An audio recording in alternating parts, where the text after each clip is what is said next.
कर्जतमधील दावल मलिक देवस्थान ट्रस्टच्या जागेतील अतिक्रमणांवर कारवाई व्हावी यासाठी आत्मदहन करणाऱ्या तौसिफ शेख यांच्या मृत्यूचे कर्जतमध्ये तीव्र प्रतिसाद उमटलेत।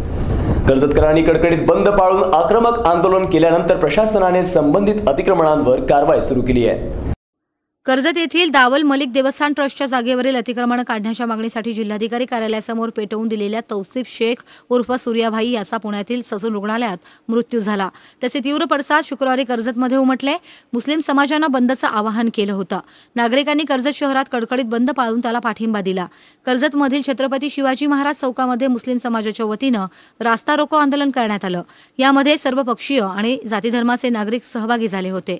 राष्ट्रवादी काँग्रेसचे जिल्हाध्यक्ष राजेंद्र फाळके, दादासाहेब सोनमाळी, अंबादास पिसाळ, बाळासाहेब सोळुंके, राजेंद्र गुंड, कैलास शेवाळे, काँग्रेसचे तालुकाध्यक्ष किरण पाटील, काकासाहेब तापकीर, कदीर सेठ सय्यद, भास्कर भैलुमे, सोमनाथ भैलुमे, मुबारक मोगल, काकासाहेब धांडे, सचिन घुले, शमशेर शेख, माजिद पठाण, शब्बर पठाण, लतीफ पठाण, राजू सय्यद आदी तसंच हजारो मुस्लिम समाजबांधव या आंदोलनामध्ये सहभागी झाले होते।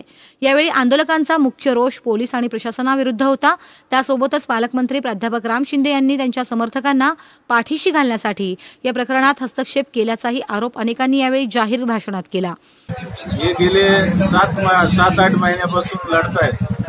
त्यांनी वेगवेगळ्या आंदोलनाच्या माध्यमातून, वेगवेगळ्या निवेदनाच्या माध्यमातून, कोर्टाच्या माध्यमातून हे अतिक्रमण काढून टाकावं यासाठी प्रशासनाकडे दाद मागितली। परंतु प्रशासनाने त्याच्या कुठल्याही आंदोलनाला किंवा त्याच्या कुठल्याही निवेदनाला दाद दिली नाही। त्यांनी शेवटी 10 डिसेंबरला माननीय जिल्हाधिकारी कार्यालय याच्या पुढे आत्मदहन करण्याचा इशारा दिला।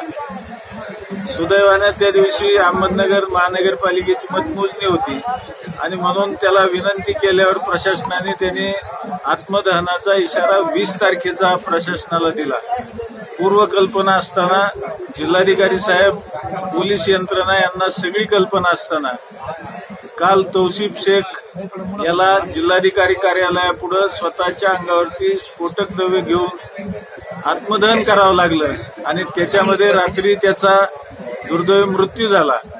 खरं तर न्याय मागण्यासाठी या भारतीय जनता पार्टीच्या राज्यातल्या सरकारच्या काळामध्ये बळी गेलेला हा तरुण हा निश्चितपणानं या शासनाचा बळी असं म्हटलं तर चुकीचं ठरणार नाही। आज आम्ही या ठिकाणी कर्जत तालुक्यामध्ये राज्यभरातून विविध चळवळीचे कार्यकर्ते या ठिकाणी आम्ही दाखल झालेलो आहोत।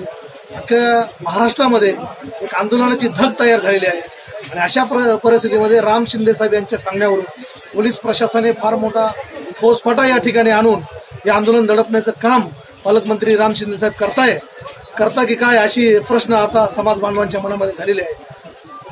या ठिकाणी काही अधिकाऱ्यांनी आम्हाला लेखी निवेदन दिलेलं आहे की जे जागेवर अतिक्रमण आहे ते पाडण्यास त्यांनी सुरुवात केली आहे, परंतु आमची भूमिका अशी आहे की अतिक्रमण तर उद्या निघलच, परंतु ज्या व्यवस्थेने तौसिफ शेखचा बळी घेतला, ज्या जिल्हाधिकारी साहेबांनी दुर्लक्ष केलं, या नगर परिषदेचे सीओ साहेब असतील त्यांनी दुर्लक्ष केलं, या तालुक्याचे PI साहेब चव्हाण असतील त्यांनी दुर्लक्ष केलं आणि या सगळ्यांना दुर्लक्ष करण्यासाठी या जिल्ह्याचे पालकमंत्री, या मतदारसंघाचे प्रतिनिधी राम शिंदे साहेब यांनी भाग पाडलेला आहे। म्हणून या सर्व अधिकारी आणि राम शिंदे यांच्यावर जोपर्यंत सदोष मनुष्यवधाचा गुन्हा दाखल होत नाही तोपर्यंत तौसिफ शेखचं प्रेत आम्ही तहसीलदारांच्या दालनामध्ये ठेवणार आहोत। महाराष्ट्रातील लाखोने लोंढे आज कर्जतला यायला निघालेले आहेत। भयंकर परिस्थिती आहे, लोकांच्या रोषाला सामोरं जात आहे। तिथली परिस्थिती आपण जर बघत असाल तर महाराष्ट्राला शर्मेनं झोपवायला लागणारी परिस्थिती आज या ठिकाणी तयार झालेली आहे। तौसिफ शेखच्या रूपानं महाराष्ट्र सरकार बळी जाणार आहे। तौसिफने यांचा काळा चिट्टा बाहेर काढण्यासाठी हे किती लोक हे सरकारचा गैरफायदा घेत पवित्र कामात पांघरून टाकण्याचा जो कार्यक्रम आहे त्याचा पडदा आज भारतीय जनता पार्टीचा तौसिफने फाडून टाकलेला आहे आणि हे तौसिफचा न्याय योग्य आम्हाला मुस्लिम बांधवाला मिळेपर्यंत आम्ही आंदोलन मागे घेणार नाही। त्याची डेड बॉडी तहसीलच्या कार्यापुढे आम्ही ठेवणार। त्याची जी इच्छा होती त्या इच्छाच्या माध्यमातून सगळे मुस्लिम बांधव जे मंजूर करतात तिथे त्यांचा इदे होईल। माझं तर असं मत आहे की ज्या ठिकाणी अतिक्रमण झालेलं आहे आणि ते अतिक्रमण हटून आता त्याच ठिकाणी तौशिफचा ईद करावा सगळ्या मुस्लिमाला माझी विनंती आणि त्याचं नाव तिथे द्यावं. आंदोलन सुरू असताना आंदोलनाच्या ठिकाणी कर्जत नगरपंचायतीचे मुख्य कार्यकारी अधिकारी साजिद पिंजारी आले होते. यावेळी ते नगरपंचायतीची भूमिका मांडत असताना संतप्त युवकांनी गोंधळ घालून पिंजारी यांना धक्काबुक्की केली. यानंतर पोलीस बंदोबस्तामध्ये पिंजारी यांना बाहेर नेण्यात आलं. आंदोलक त्यांच्या मागण्यांवर ठाम राहिल्यानं प्रशासनानं दुपारी 2:30 वाजता पोलीस बंदोबस्तामध्ये अतिक्रमणावर हातोडा मारला. यावेळी नागरिकांनी मोठ्या प्रमाणात गर्दी केली होती. परिस्थितीचं गांभीर्य लक्षात घेऊन पोलिसांनी शहरात मोठा बंदोबस्त तैनात केला आहे. प्रतिनिधी नासिर पठाणसह अशोक वीर, महानगर न्यूज ब्युरो, कर्जत.